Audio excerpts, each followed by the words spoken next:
Good. Hello, hello. I'm Stacy Hernandez, and I am one of the partners and college admissions advisors at the Best U. And we are here to present about the new SAT. And Bill Huston from MindFish is here to join us. And Bill and I go way, way, way back. And we've been partnering on a lot of things over many years. So I'm super psyched that you could be here, Bill. I don't know if you want to say anything else about yourself before we really start diving in. Yeah, thanks, Stacy. I thought we were going to do a full practice SAT for the next 3 hours. Yeah, no. If you guys want to, I mean, we could just do a full practice SAT just to try it out.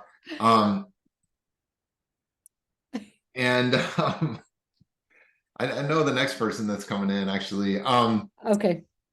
Yeah, thanks, Stacy. Stacy and I met the other day to chat about this event tonight, and realized that we've been collaborating for about 10 years, back since Stacy was the head of college counseling at an independent school. Yeah, it's super fun to be able to chat with you. Hi, Curry. How are you tonight? It's hi there. How's it going? Oh, it's going okay. Thanks. Great. Awesome. Great. Like Stacy said, we had 19 people sign up for this. We'll see how many people can make it. It might be a pretty small group. This should totally be kind of freewheeling. So if you have questions, feel free to just pop your questions into the chat. If it's, only the 6 of us, feel free to just click on your microphone and Awesome. ask your questions out loud as well. I'm sure if any of you have a question about this, I'm sure other people in the room also do, because there's a lot of kind of uncertainty about this new digital SAT. It's very new. I'm sure everybody's got very similar questions. So don't hesitate to speak up and interrupt me and, get answers on what you need.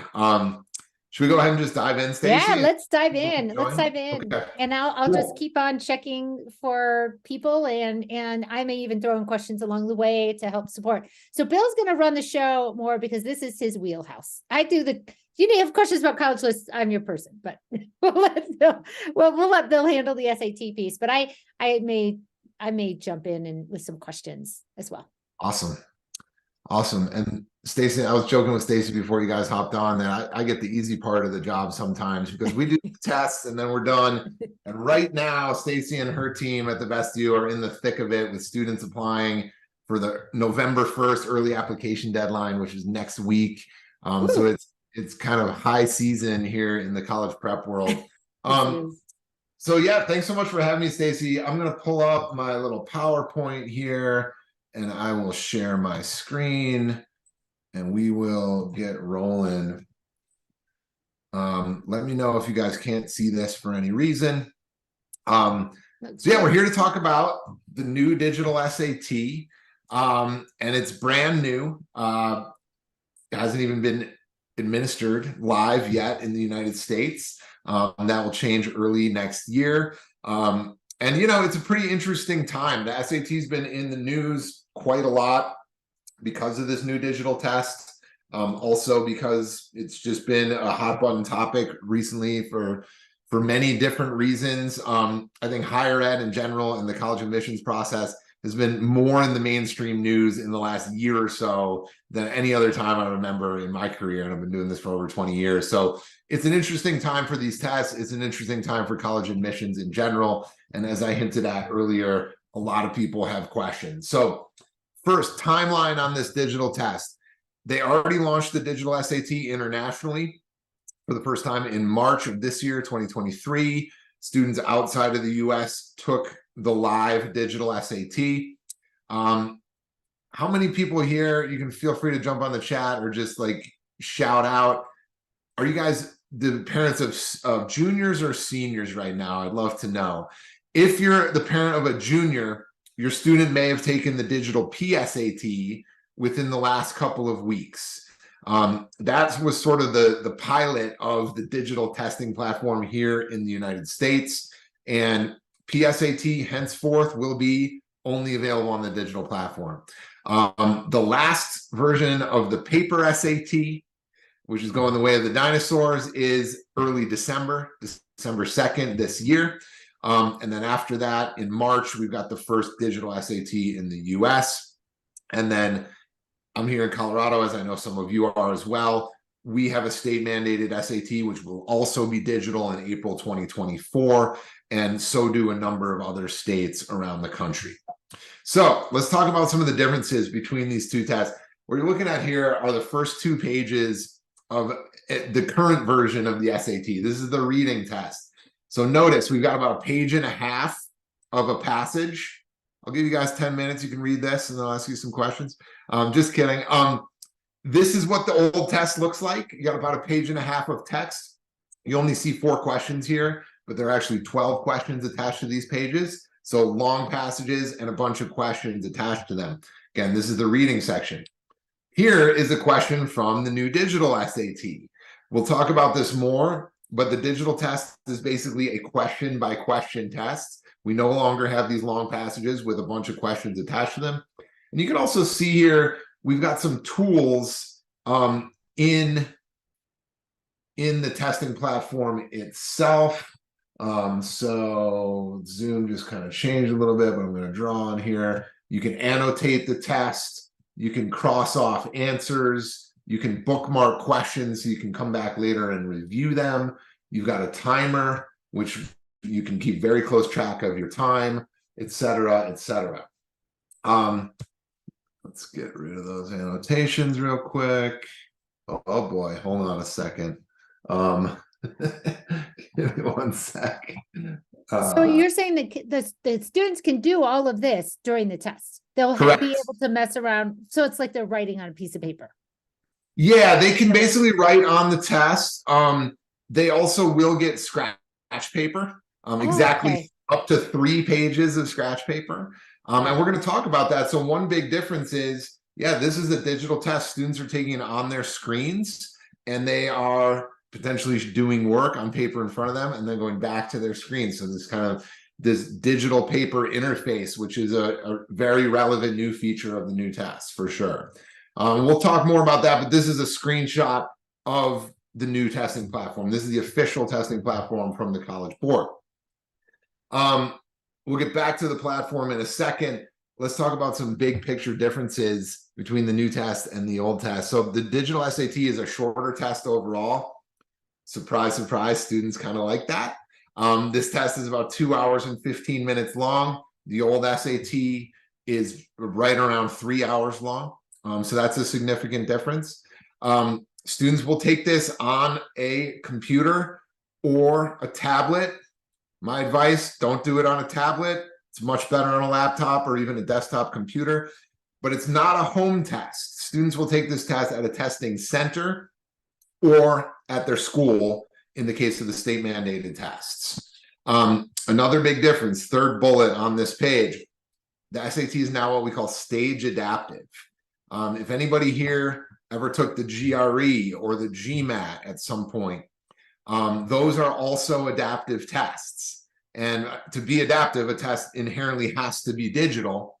And so the SAT is joining those other tests, GMAT, GRE, in becoming a digital adaptive test. Now, we can go as far or as you know, shallowly into the rabbit hole as we want to on a lot of these things, but stage adaptive quickly means the sections adapt based on your performance on an earlier section. And I'll contrast that with what we call question adaptive in a second. So the SAT has 4 sections. We start off with 2 verbal sections, which combine reading comprehension and English grammar. Your performance on the first one of those verbal sections determines which of 2 sections you get for the second section. So if you like ace the first verbal section, you get the harder version of the second verbal section. If you do a bit less well on the first verbal section, you get the easier version of the second verbal section. So that's what I mean by stage adaptive. The test adapts based on your performance on the overall section that precedes the one that you're on. Now, what those sections do, the harder or the easier second verbal section in this example, is they kind of peg your score to a certain range. So if you get the harder section, you can score anywhere from 450 to a perfect 800 on the verbal part of the test as a whole. If you get the easier section, you're limited to a lower range. It's like 200 to 600, I believe. So it's interesting. The College Board thinks this is going to make for more accurate test results. They think it's going to be a better predictor of students' actual skill sets and academic backgrounds at the time they take the test.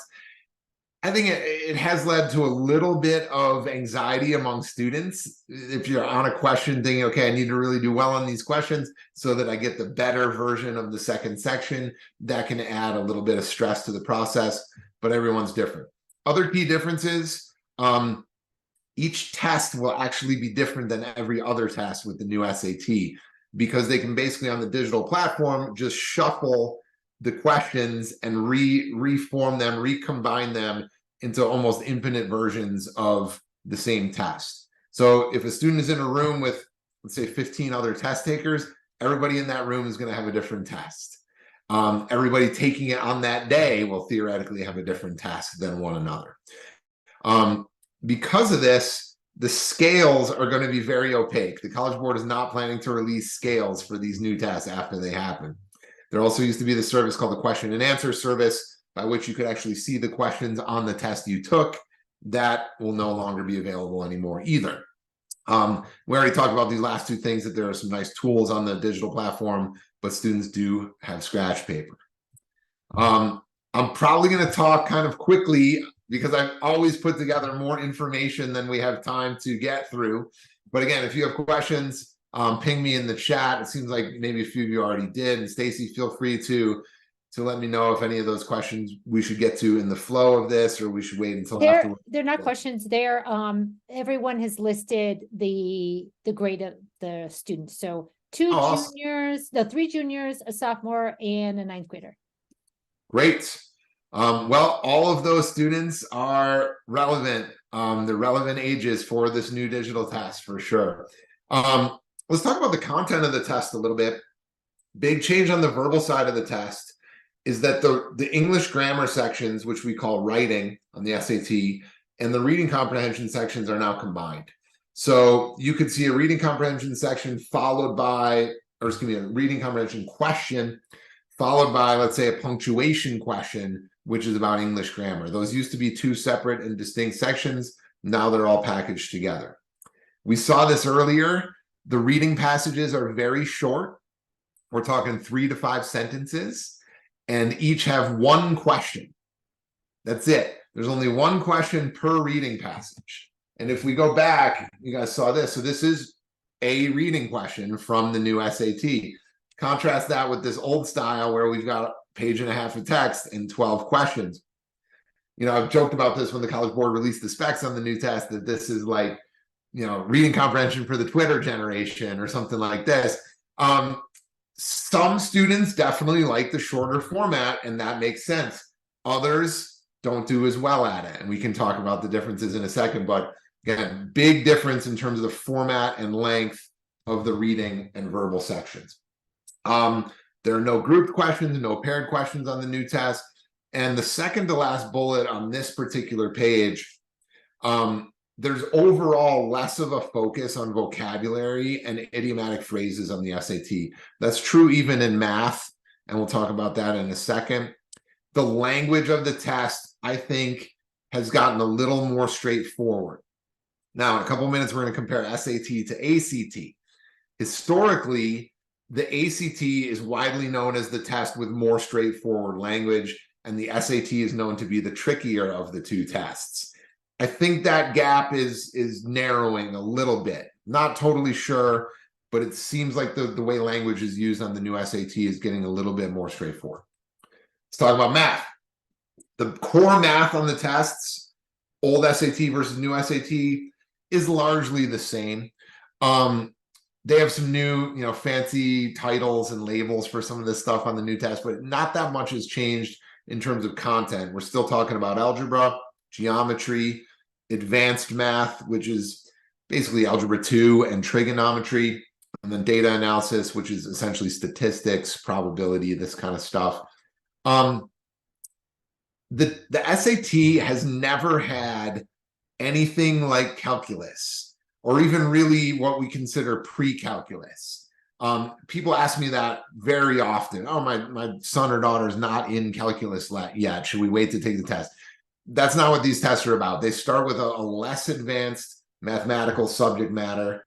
And in some cases, the questions are still quite hard, but students don't need to have taken advanced math classes to take these tests. So the core math is basically the same. Big change over here on the calculator side of the math SAT. The current version, the paper version, which is going away in about 6 weeks, has 2 math sections, and students can only use a calculator on one of them. There's an entire math section that prohibits the use of a calculator. The new SAT, you can use a calculator on the whole thing. And I've got a screenshot on this slide of an online calculator system called Desmos. This thing, if students know how to use it, can really be a game changer on the new test. This is built in to the College Board's platform that I showed you earlier. It will straight up solve some of the math questions on the SAT if you know how to use it. Specifically, it can solve algebraic questions or coordinate geometry questions like we're looking at here.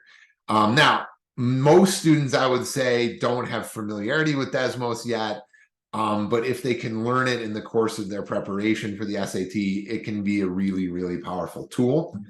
You can also bring your own tried and true calculator to the new digital test as well. You can actually use both if you wanted to. But the fact that you can use a calculator for the entire math portion of this test is a popular change amongst students. I hinted at this earlier. The way the test is using language is much simpler. The current version of the paper SAT that students are taking in this calendar year has a lot of long and complex word problems, kind of deliberately confusing math word problems. Those are gone on the new test. Like we saw with the reading passages, the math questions are generally going to be shorter, generally going to be less wordy. Now, a little bit of a spoiler alert for a couple slides later. This has an impact on how all students will interface with this test. It also has an impact specifically on neurodivergent students and how they're going to experience this test. The new SAT is very interesting from that perspective, and we'll get into that in a couple of minutes. This is a key question. What do the colleges think of this new SAT? Well, the College Board, which writes and administers the SAT, is a well-oiled public relations machine. So they basically have the colleges on their side. The colleges are good with the new test. And I don't mean to be cynical and say that they shouldn't accept the new test, but the College Board made darn sure of that before rolling this thing out. So old and new SAT are going to be treated equally in the college's minds. The second bullet here, College Board is even saying students can super score across the paper and digital versions of the SAT. Now, some of you who may also have had older students go through this process may know what super scoring is. Super scoring means a student can take the test multiple times, many times as they want, and sort of cherry pick their best section. So let's say you take the SAT 3 times. Super score allows a student to combine their very best verbal score with their very best math score and put it together as a super score. College Board is saying, in theory, a student could take the December SAT this year and then take, let's say, the March SAT in 2024. Let's say they crush the verbal section in December and ace the math section in March. They can take those two, one paper verbal section, one digital math section, and put them together as a super score. Now, there's still a little bit of uncertainty around this. It seems like the decision whether or not to accept super score across paper and digital tests is up to the colleges themselves at the end of the day. But there are a lot of colleges that have already gone on the record to say that they would accept this policy. So that's pretty interesting. I've never seen that before. And since I've been doing this, I've seen 5 versions of the SAT. I've never seen the ability to super score across different versions of the test. Can I jump in with a Please. college perspective? Yes. Just from a college admissions perspective, I think you're right, Bill, in what colleges are saying. I also think that they're not going to necessarily know until they go through a couple years, at least 1 to 2 years, Yeah. of seeing the new digital test in the application process. And we know that testing is just one of many factors to make the admissions decision. So they do depend on grades, rigor of classes, even more so than the testing. And we've seen that over the years, especially with the test optional COVID movement. Yeah. However, that's also shifting back into a lot more schools going back to testing. So I think it's early to even know, because I would suspect already what you've explained, I would suspect that there are going to be a few schools that may have more standards that they're going to require over this abbreviated test. I can see it. I could see it with more like an MIT or a Caltech, or just, again, some really specific ones where they need to see certain math literacy that they may not feel as confident on the SAT, but it's so early to know. I think that's a really good point. And Stacy, what would that mean to you? Like maybe they're looking at AP tests in addition to the SAT/ACT, something like that. Yeah. Okay. And APs aren't necessarily required because not all schools offer APs. Right. So they can't necessarily require it.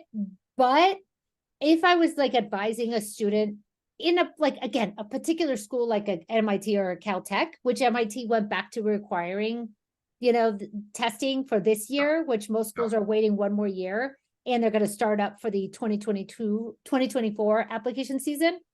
But MIT realized it's still a significant indicator for them. So I would say that if you are on that trajectory, and let's say you don't go to a school that offers AP, or if you're on an IB curriculum and you don't take your IB exams until senior year, which that's the most common, then I would say I would probably be advising that student to try to get a couple of AP tests in, or some other way of showing advanced college level work, which could also be college classes in the summer or things like that. I mean, it would be a very specific case.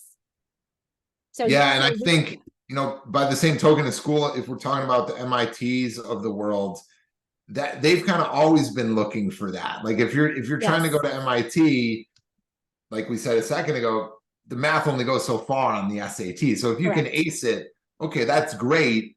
But it doesn't tell you if you can do the advanced math that a school like MIT or Caltech is looking for, right? And to echo something that Stacy said, and we're going to talk about this in a minute, yeah, we're in a test optional world. I mean, to put a fine point on one thing you said, Stacy, I think without question, the rigor of the classes that students are taking right now in high school and their performance in those classes are the two biggest factors in the admissions game, without question. Just yesterday, I had a student, she's doing well on the ACT, but she's stressed and her grades are starting to slip. And I said, let's pump the brakes. Yes. Your grades are the priority here. So we're talking about testing tonight because that's the topic of the event. But I just want to be clear, and I'm a testing guy. So you can take this for what it is. Tests are one piece of a bigger puzzle, and we're going to talk about test optional in a second. And in a way, I've really leaned into that phrase. Students have more options for how they're presenting themselves and how they can, do so to their most beneficial effects in this world than they used to because of the way these policies have shifted in the last few years. So it's great points all around. Back to the testing side of things. So we know the colleges are theoretically going to look at these tests the same as one another, old SAT versus new SAT. What are the students saying? So I'll be honest, I was pretty skeptical about the new test when they first announced it. I was probably a little scarred from when they last changed the SAT back in 2016, 2017. Stacy, you remember? It was a mess. Oh, yes. The tests were very variable. The scales were all over the map. The prep the prep materials were few and far between. I'm hopeful now, however, that the College Board learned from their past missteps, and they've done a really good job rolling this thing out. So we work with a fair number of international test takers. Without exception, everybody had a good experience on the SAT earlier this year.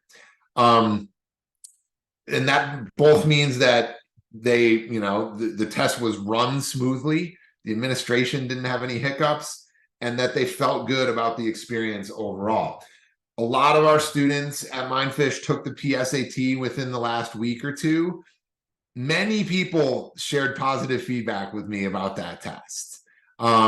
We'll see, but I had a lot of students tell me they thought it was easy. Now, that could go either way for sure, and always does. But they all had a smooth experience. There were no, glitches with the digital format. I didn't hear any horror stories about like, power outages or broken laptops and stuff like this. Now, back in 2020, when the College Board tried to run AP tests online, it was a nightmare. So again, I had some, I think, well-justified suspicion about this test, but it seems to be going really well. Now, the exact impression, the exact experience that students are going to have is going to vary depending on who they are and what their academic background is. I've seen a lot of our students who score very equally across digital and paper SATs. And I've seen a pretty big differential on either side of that comparison. We've got some students who are doing really well on the digital test and less well on the paper SAT. And we have some students who are the exact opposite. So the choice about which test to take, and again, we're also going to talk about the ACT in a second, is really an individual choice. So I'm here to share some kind of generalizations in this, but I don't want you to leave this meeting tonight and say like, oh yeah, my kid's an ACT student, or my daughter's going to take the digital SAT. That's the best test for her. Students really need to try all of the tests they have available to them and see which one's the best fit. That's the last point on this slide. Diagnostic practice tests are essential. And we'll come back to that in a minute. Phil, can I share? Oh, you're already getting there. Please, no, go ahead. I just wanted to share my daughter's experience of taking it last week, but it relates to your second slide, your next slide. Oh, accommodations. Yeah, I will tell you, my daughter, she has an IEP, she's dyslexic, and she hates these tests, but I make her do them just to be more prepared. Yeah. And I will tell you, she said it felt really good because she finally felt like she could take a test, because it was the timer helped, the way you could stop for breaks, the reader, even having a reader throughout was just like so helpful that she felt like it was a good pace for her. I was just blown away to support a student with ADHD and dyslexia and her feeling very comfortable for the first time taking one of these tests. I love it. And that is, potentially a huge opportunity for neurodivergent kids on this new test. One of my close colleagues at MindFish is also dyslexic. Her passion is helping neurodivergent students, both with testing and in their academic lives. She's pretty excited about this test. But it's interesting because historically, the ACT was usually our go-to for students with neurodivergences. And think back about what we said a few minutes ago. One reason for that is because historically, the ACT's use of language is more straightforward and less tricky than the SAT's use of language. That might be changing. Now, I'm thrilled that your daughter had a good experience on this test. To go back to what I was saying earlier, that doesn't mean that every neurodivergent kid is going to be a digital SAT kid, right? Yeah. And so I really, if you take one thing away from this, to me, it's choose the path that's best for your student. And you need to do a little bit of research and a little bit of playing around with the various tests to figure out what that is.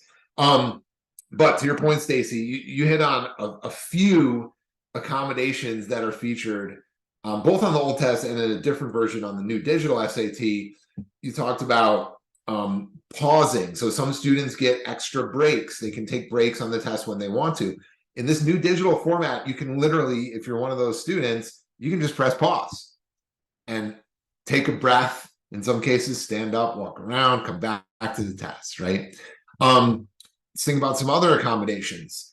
Some students have 50% extra time. Some students have more than that. It's an individual digital test. So the timer will time you per your accommodations, right? You mentioned a reader as well. So historically, there would be a human reader. Like if I were taking the test and Stacy was my reader, she would read the questions to me out loud. Now it's a digital reader. And actually, I heard some human reader stories on the PSAT recently. I think there's still some kinks going on with that. But theoretically it's supposed to be a digital reader. For students with visual impairments, you can zoom the text. We used to have to do this crazy thing where, a couple times a year I'd have a student with a visual impairment and you'd have to order like really big tests for them on paper, which it worked, but it's 2023. And if you can zoom, you zoom this thing on your screen, it's a heck of a lot easier in a lot of ways. So again, different students are different, but we do think that students with ADHD might be a good fit for the digital SAT. Think about those reading passages we were talking about. Shorter passages, one question on each topic, rather than a page and a half with 12 questions attached to it. For some students with ADHD, that could be very positive. You also mentioned dyslexia. I think it can go either way. Now, I wrote here, it might be challenging for students with dyslexia if the screen is an impediment for those students, right? And think about what we're talking about specifically on math. If I'm doing a math question on my screen and then I'm transcribing the math to my scratch paper, doing my work on paper, and then copying it back up to the screen, that can, based on the specifics of a student's neurodivergent, that could be challenging, or it might not be, right? It depends on the student. But in the historical tests, when we have like Scantron forms and the paper test, some students who have different learning differences have trouble like bubbling in the right bubble, even if they did the right work on their page. And I see that could be, exacerbated by going from screen to paper and then back to screen. Again, depends on the students. We saw the Desmo calculator earlier for students with dyscalculia, or in some cases dysgraphia. That could be a really powerful tool if they've got this great calculator in front of them on the screen. An interesting thing about the new test is the last set of bullets here on this slide. If you have accommodations, you can actually request a paper version of the digital test, which might sound like a paradox, and it kind of is. They call it the linear version of the SAT. Theoretically, if you have accommodations, you can request it. Whether the College Board grants that request is a different process, but you can request a paper version of the test. Some students might be better served by doing that if the new format of the digital test is not a good fit for them. I mentioned my colleague Haley, who's dyslexic and is passionate about working with neurodivergent students. I called her earlier today as I was getting ready for this presentation and asked for some more feedback on the accommodations process. And she said, if she were to read a student's neuropsych report and see their practice test scores, she would be very comfortable recommending digital SAT versus linear SAT versus ACT. But that's a lot of information, right? These neuropsych reports are very detailed. So again, I'm giving you some generalizations, but not saying what the right fit is for every student, because every student's different. And especially when we're talking about students with learning differences, knowing exactly how they perform and react and think in these various modes is really important. And we'll talk about this again, but I really advocate practice tests and doing some research to figure out which test is the right fit for which student. This slide might be in the wrong place, but quick question, like, why are they doing this? I said earlier, it's 2023. I mean, I think part of it is that, it's kind of staying current with the times. Most standardized tests are digital now, and you can present these tests in powerful ways. College Board has also talked a lot about security and ease of testing administration. And with that, access to testing and more equitable testing for different population cohorts. I think there might be something to that. Again, I have seen that the tests this year have been very stable and well administered, so I'm optimistic. Slightly more cynical side of me thinks the College Board is doing this just to stay relevant, right? To stay at the top of the news cycle, to have people, especially in this test optional era, to have people still thinking about the SAT, still talking about the SAT, have nerds like me talking about the test to you guys bias, right? That's all in the College Board's interest. But, largely I think that the new test is going to be a good option for a lot of kids. So what about the ACT? Still here and is not really changing. And that's sort of consistent with the way the ACT has done things for a lot of years. The College Board is based in Manhattan. They're sort of like this, the more innovative and more kind of forward-thinking testing organization. ACT is based in Iowa City, Iowa. It's no knock about the Midwest. I'm an Illinois kid myself, but they're a little bit more traditional, a little bit more, resistant to change. And the ACT's really embraced that with the new SAT coming out. They've sort of dug in their heels and said, we're not changing. You guys know how our test works. Colleges, you all trust us. We're still here. We're still doing what we've always done. SAT is really appealing to the younger generations and the actual students who are taking the test. So, they're sort of differentiating themselves in that way, and we'll see how it plays out. ACT is much more similar to the old version of the SAT. Longer passages, longer sections. The test is about 3 hours long overall, so it's a longer test as a whole. We've got on the ACT English, math, reading, and science. We got 4 subject categories instead of 2 now on the SAT. SAT is just verbal and math. ACT is a little bit more broken up. ACT is still a great fit for a lot of students, and we'll talk about this in a second, but we have 80% of our students at MindFish take one test of each type, and we do a head-to-head comparison and sit down and talk about what they thought about the test and pick which test is the best fit for each student individually. I still think that's a really good idea. We talked about accommodations. ACT is still a really good fit for students who have multi-day accommodations. Theoretically, you can get them on the SAT, but it's much less common than having a multi-day test on the ACT. By multi-day, I mean some students test over 4 separate days. They do English one day, reading another day, math a third day, science on the 4th day. Or maybe they'll do 2 sections on one day and 2 sections on another day. ACT's always been very forthcoming with those types of multi-day accommodations.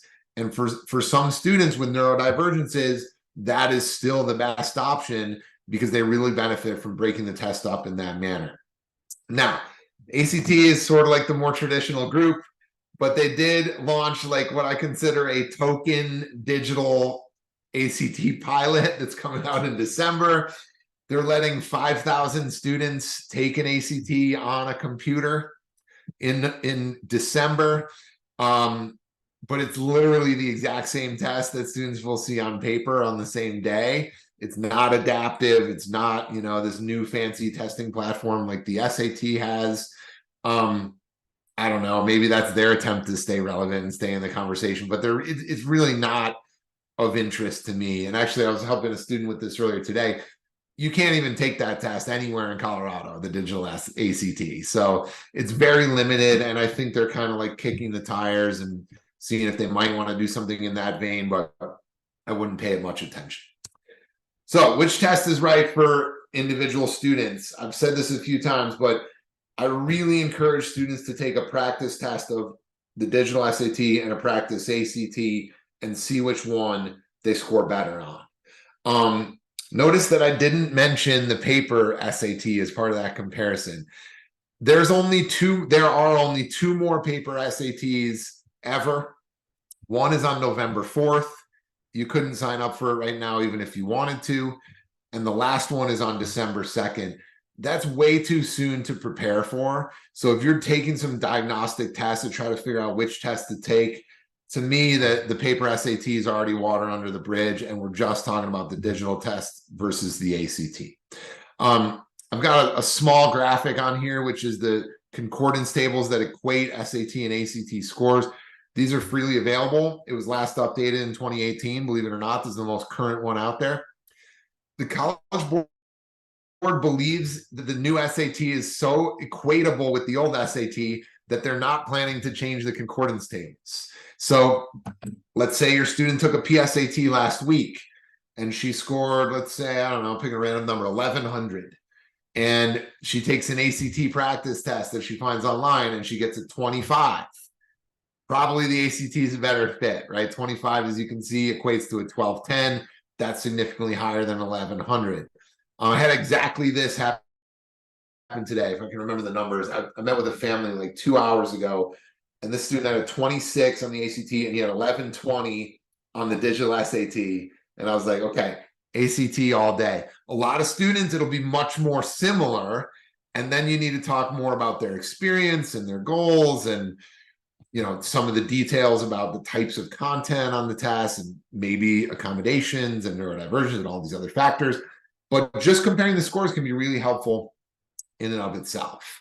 And again, colleges view SAT and ACT equally as well, which was not always the case back when I took these tests in a beautiful era called the 1990s. It was very much geographic, like the East Coast was SAT territory. Midwest, where I grew up, was ACT territory. I took both because I was looking at schools all over the country. That's a thing in the past. Every school in the country will look at SAT, be it paper or digital, and ACT equally. So it's all about which test is the best fit for which students. And I cited, you know, the student I met earlier today who had a much higher ACT score. I've had students who have absolutely been the opposite of that, and their digital SAT scored much higher than the ACT. They're going to take the digital SAT in the spring. I have some links at the end of this whole thing. And by the way, we'll send out the PDF to you all if you're interested. But I have some links at the end where you can find online digital tests if you're interested. Or excuse me, online practice test, digital or paper if you're interested. And you also have the video. You also have access to the video and the PowerPoint. Yeah. Awesome. Awesome. Stacy hinted at this earlier. And this is sort of like the you know, $1,000 question. Do I even need to test at all? I thought all the schools dropped their testing requirements. The short answer, which is a bad answer, is maybe, right? And we'll talk about why. Most colleges, top bullet point here, are indeed test optional. Let's be really clear what that means. It means you're not required to submit a test score, but you can. And if you do submit a test score, colleges will probably look at it. Notice how vague all this is. We're in this weird new world where there's a lot of uncertainty. Some colleges will look at that score and assign a great deal of value to it. Some colleges won't. This is a tangent, but there's this huge pool of data called the common data set. And schools literally say, like, how important are test scores in your process? And schools will say, very important, not that important, whatever. So they're not all looking at test scores in the same way. But let's talk more about test optional. Most schools in the country are test optional. They do not require tests for admissions. However, there's a huge range of policies within that overall umbrella of test optional. My second bullet here are a few examples. UCLA, which is a public school in the University of California system, is test free. They're even further than test optional. They legally are not allowed to look at your test scores. They cannot consider them. CU Boulder, here in my backyard in Colorado, is test optional. They'll look at your scores as you send them, but you're not required to send them. Auburn is sort of a weird one. Test preferred. They're literally like, you don't have to send your scores, but we really want you to. So they like scores a lot. And, you know, we can infer that that means if you don't send them, that it might not be looked that, you know, highly upon. And then you've got schools like Purdue, which actually require students to send scores. You also mentioned MIT earlier, Stacy. MIT is required. Also, just real quick, Florida, Georgia, Tennessee, yes, public schools in the Southeast all require test scores. So I've got this little graphic. It's probably hard for you to see on your monitors, but some schools really don't care about test scores, and some schools actually do. If you look at this chart, like all the way to the left, you can see two blue bars. That's Northeastern University in Boston. They're admitting students with scores and without scores at basically the exact same rates. Look all the way to the right. You can barely see it, but you can see two bars. The red one's much higher than the one next to it. That's Boston College, also in Boston. they're admitting people who send scores almost 3 times as often as students who don't. So again, it depends on the school and it depends where your student is applying. It's a very individual choice. But if I had to have like one conclusion about whether to test or not, it would be the bullet in the middle of this screen. Keeping options open is a good idea for many students. I use a cheesy metaphor about a toolbox. If you have a good test score in your college toolbox, that's a nice tool to have access to. How you're going to use that tool, if you're going to use it, is a different question. And it really depends on where you're applying and what you're trying to do. And this is where somebody like Stacy and her team at The Best You can be really, really helpful in this process. Stacy's going to say, all right, we've got these 8 or 10 schools you're applying to. We're going to send your scores here, here, here, and here, and we're not going to send them to some of these other schools, right? And it really depends what their average scores are for the freshman class. It depends what major you're applying to in some cases. There's a lot of decision points that go into this. But not having a score at all sort of leaves you lacking one tool in that toolbox, and you may need it. At the 11th hour, you might say, you know what? I actually do want to apply to Purdue. I do want to apply to Georgia Tech. If you don't have a score, it's going to be a problem. And again, let me put a fine point on it. I'm not saying every student needs scores or needs to submit scores to every school they apply to at all, but it's a good option to keep open. And sometimes you can determine at the beginning of the process that actually you don't need that option. I have a student I was talking to, we did a little bit of work with him, and he got an athletic commitment to play lacrosse. And the coach is like, you do not need to take a test. Like, great, we're done, right? He worked with us for like a month, which is shorter than most students would, and that was it. He doesn't need the score, but it's a good option to have open. The real operative question is second from the bottom here. Does the score add value to your application or not? And again, Stacy and people in her position who know what they're doing can tell you if it adds value or not versus your GPA, versus your extracurriculars, versus everything else on your profile. That's the real question. It can help sometimes for scholarship, for class placement, for athletic recruitment. In other cases, it doesn't matter. So again, my kind of punchline for this is it's a good option to have. You know, don't eliminate it from your toolbox preemptively, but it's also probably not the biggest priority for a lot of students either. Can I just say one thing, just real quick? Just one real quick thing is that also many of the schools that decided to go test optional temporarily through COVID are now rethinking their policies and will make their final policy for 2024. So this may shift into more schools requiring testing versus not. So a lot of them say they were test optional temporarily through the 2023 admission cycle, which is what we're in. And 3 that years they, of COVID. Yep. Yeah. Yes, through that. And so a lot of them are starting to rethink for 2024. So I'm even advising more juniors right now, plan on taking for now, and then you can make the decision later of whether you really need to follow through or not based on your scores. Just because I still feel like we're in limbo right now with this whole test optional thing. Yeah, that makes sense. I mean, and what's the timing on that, Stacy? When will they announce their policies for 2024? After the application season, so typically over the summer.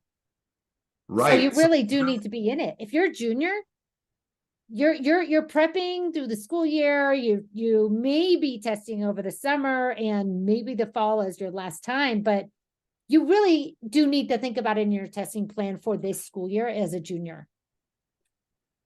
Yeah, good point. For example, I mentioned Purdue earlier this year. They said we're requiring tests again. And so if you want to go to Purdue, they have great engineering programs, for example, and you're a second semester junior and you've never tested or prepped, all of a sudden you're a few months out from submitting your app and you need to do the whole testing process. That's challenging and it's stressful. Yeah. And I didn't mention it yet, but third bullet from the bottom here, I sort of hinted at this. This is the important thing. Just because you test doesn't mean that anybody sees your scores. Correct. That is your choice, right?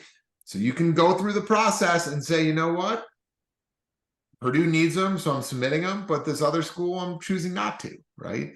And you can take it 3-4 times. Hopefully you don't need to, but you can take it multiple times and choose only to submit your best scores, right? So you're totally in the driver's seat. This is part of what I mentioned earlier when I said students have more options in this test optional age. You can pick and choose which schools see your scores and which don't. The resources here, a bunch of links, going to be better on the PDF, but a bunch of, further stuff. I've got my contact information here. If you ever want to talk about testing, I'm here to do it anytime. It's what I do all day, every day. I know it seems glamorous, but give me a shout if you want to talk about testing. I'd love to at any time. Wonderful, wonderful. Thank you, thank you. And a couple of people had to leave, and so they Sure. were saying goodbye on the chat. But I'm wondering, Jennifer or Audie, if you have any questions that you would like to ask. I had a list of questions, but you just answered all of them. and so I know I don't have any other questions to ask. You really went through everything. So we'll just hold on a sec to see if Jennifer or Audie, you have any questions. No, thank you. Thank you. Thank you. It's wonderful. Thank you both. Yeah, wonderful. So we'll email you the video and also the PowerPoint. So if you have any other questions, you can follow up with Bill or us at the Best View as well. Absolutely. Yeah, thanks for being here. Really appreciate it. Thank you. Thank you. Thank you, Jennifer. Thanks, Jennifer. Thanks.